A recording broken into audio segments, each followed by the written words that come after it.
High বন্ধুরা, অনেক দিন পর বন্ধুর গাড়িটা চালাচ্ছিলাম। অনেকদিন চালাইনি তো, সেই জন্য একটু অসুবিধা হচ্ছিলো, সেই জন্য আমি নেমেছি। এবারে চা খাবো, এবারে বন্ধু গাড়িটা ধরবে। এই হচ্ছে বন্ধু, চাপা আমরা খেয়ে নিয়েছি, এবারে বন্ধু গাড়িটা ধরেছে।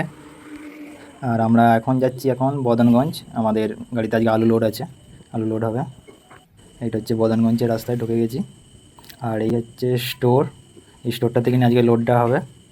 গাড়িটা এবার আমাদের স্টোরের ভিতরে ঢুকবে। এই গাড়িটা স্টোরে ঢুকে গেছে। প্রসেনজিৎ গাড়ি থেকে বেরিয়ে এসেছে আর আমি বাইরে ভিডিও বানাচ্ছি। আর ওই দিকটা দেখো কি সুন্দর ভিউটা লাগছে, ওটা হচ্ছে গেটটা স্টোরের। ভাবলাম তাড়াতাড়ি লোড করে বাড়ি চলে যাব, এদিকে আবার বৃষ্টি শুরু হয়ে গেছে, সেই জন্য আমি স্টোরের ভিতরটায় ঢুকে পড়েছি।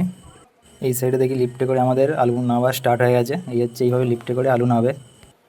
আর এই সাইডে হচ্ছে লাড দেওয়া হচ্ছে, একটু পরেই লোড হবে।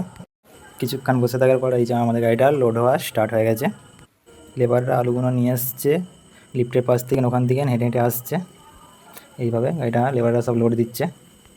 লোডটা প্রায় আমাদের শেষেরই দিকে, এইটাই লাস্ট চলেই পড়ছে, তাহলে গাড়িটা আমাদের লোড হওয়া কমপ্লিট হয়ে যাবে। লোড হওয়া কমপ্লিট হয়ে গেছে। এখনও বৃষ্টিটা হালকা পড়ছে বলে গাড়িতে আমরা সেই জন্য তিরপল ভালো করে দিয়ে বেঁধে দিয়েছি, যাতে না কোনো একটু জল ঢোকে। চলো, ভালো করে সব কিছু বাঁধা হয়ে গেছে। এবারে গাড়িতে আমরা ধূপ দেবো, দিয়ে আমরা গাড়িটাকে ছাড়বো।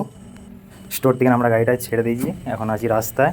আর ভিডিওটা এই পর্যন্তই। ফোনে বেশি চার্জ ছিল না বলে আর ভিডিওটা আর কন্টিনিউ করতে পারলাম না। এখনকার মতো এই পর্যন্তই, দেখাবো অন্য কোনো ভিডিও। বাই বন্ধুরা।